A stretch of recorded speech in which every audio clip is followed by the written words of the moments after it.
Alright, so last time we were creating the /car command, and I think we made it up to here. So as I said in samp, there is no vehicle ID less than 400 or more than 611. So if the player put an ID which is above 611 or below 400, then you need to send them this message that the vehicle ID is invalid. And these are the vehicle IDs that are blocked. I got this from Unbrick. So these are all the vehicles that are blocked. You can check them out in samp Wikipedia to see which vehicles they are. If you don't want them blocked, you can just remove all this. Or if you want to block your own vehicles, then just make cases for them and send a message. This vehicle is blocked or anything you like. Then you have to get the player position and the player facing angle. And also check if the player is in round, if the player is playing. So if the player was playing, then you don't want defender to spawn vehicle. You don't want defender or referee to spawn a vehicle. So you check for the player team. If it's defender or referee, you can either send them a message or you can just tab return 1 so nothing happens. But in here I send them a message, only attackers can spawn vehicle. Then you also have to check the base interior, because you don't want the players to spawn a vehicle in an interior base. So I said if B interior current is the base ID, that will be started. So if the base interior is not equal to 0, all the exterior bases have interior ID as 0.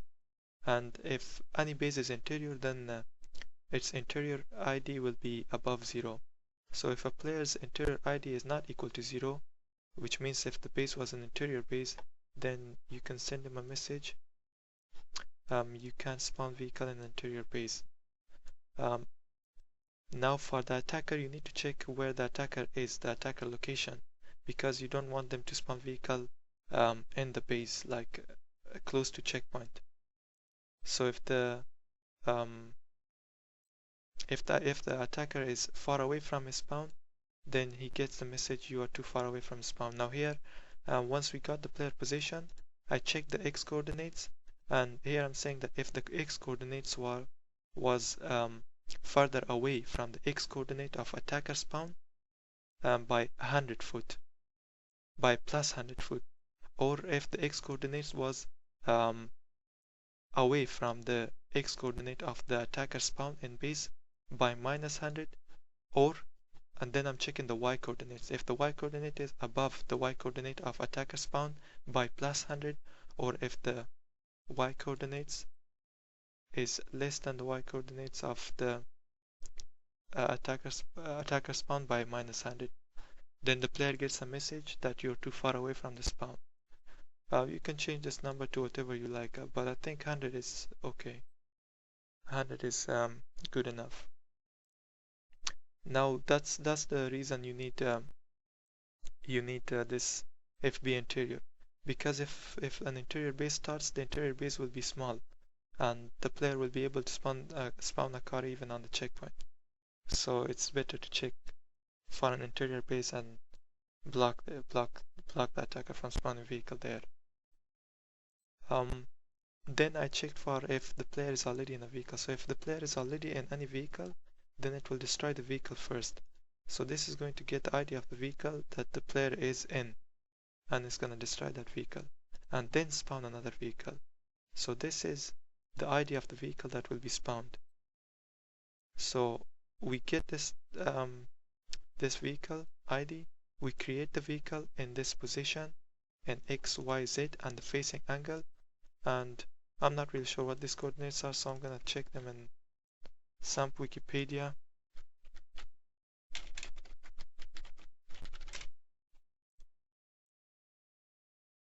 I forgot the coordinates. Okay, the last ones are the colors, so just leave them at -1, -1, or you can probably change them to anything you like.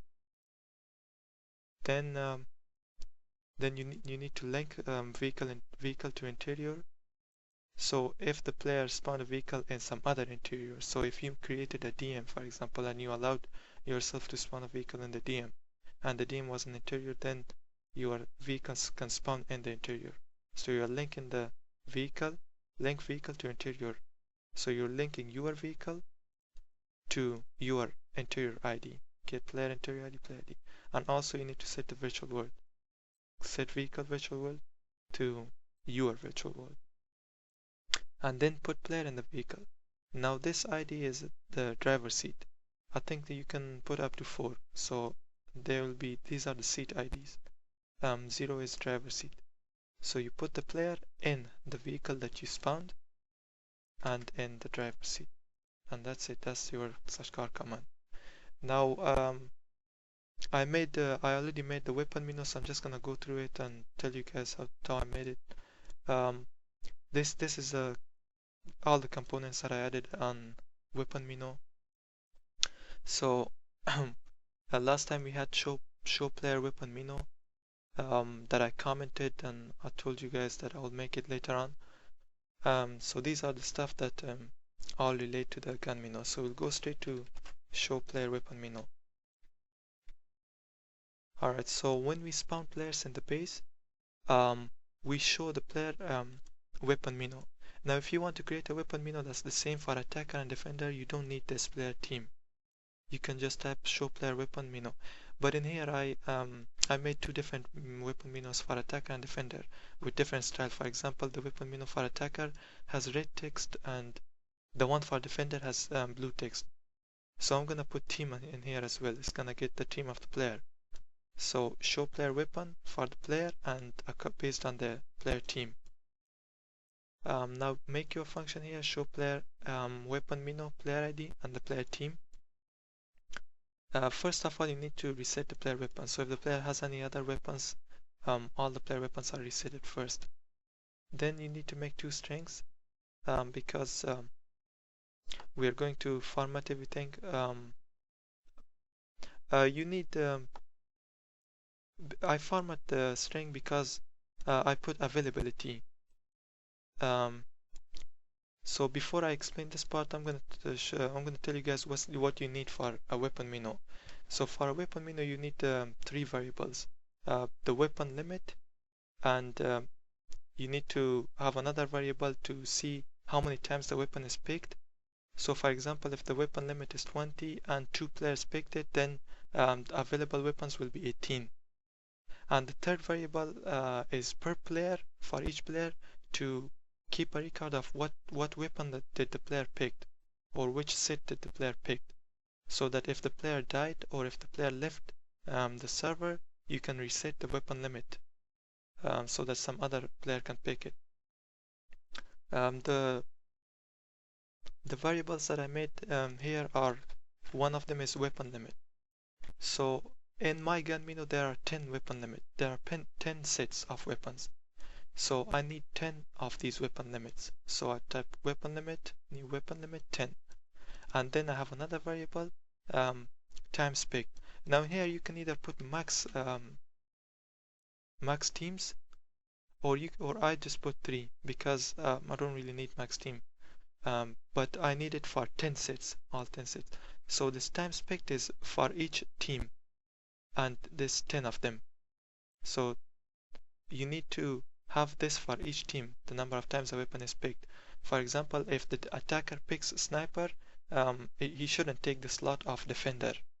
So defender should have his own times picked, and attacker should have his own times picked. Alright, now the third variable is per player. So I put it here somewhere, weapon picked. So this will be the ID of the weapon set that the player picked. Now to get our weapon limits, I put it in the configs. For now, later on, if we want to change the limit, we will do it. I'm gonna skip that later on. But for now, I'm gonna load all the limits from configurations. So just open your game mode, go to script files, attack, defend, open your config and add this line, weapon limit. There are 10 sets and these are the limits for each set. So for now, just copy this line to your script files.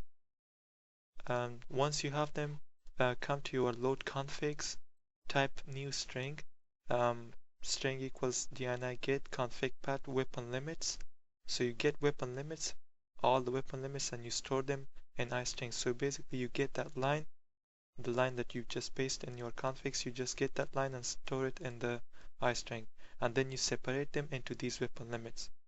So remember, we put weapon limit as 10 because we need 10 of these, but we start with 0. So here we started with 0 and we ended up at 9, but there are still 10 weapons. If you count them all, there are 10 weapon sets starting from 0. So now we got our weapon limit. With this, once you start your game mode, it's gonna get all the limits. So once we got the limits, so now we have the number of times that we can pick the weapon, and we have the weapon limit. At the start of every round, the number of times the weapon is picked is obviously resetted, so it's gonna be 0. Now back to show player weapon menu. Once you created 2 strings, create all these strings and then switch team. So you can either put if team equals attacker or team equals defender, or you can just type switch team case attacker. So for an attacker, you format the string. This is the first line, this color is red. This is the first line of the gun menu, and it's also counted as a set. So this will also be counted as a weapon set. But later on we will deal with this one and on dialog response. So this is our title. Then this adds a new line. So this /n adds a new line. Then this is again a red color, but a slightly brighter red color. And this is the ID of that our weapon.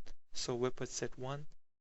This just gives space between the ID and the weapon. So I use this to add spaces between the sets, or between the words. So our first set is M4 MP5. You should make a note of that as well, so later on when you are dealing with this in on dialog response, you know what your first weapon limit was. So our first weapon set in here is M4 and MP5, and then you type the number of times it's available. So how many of the weapons are available? Because we have our ID, we have our primary weapon, which is M4, we have our secondary weapon, which is MP5, and we have availability here.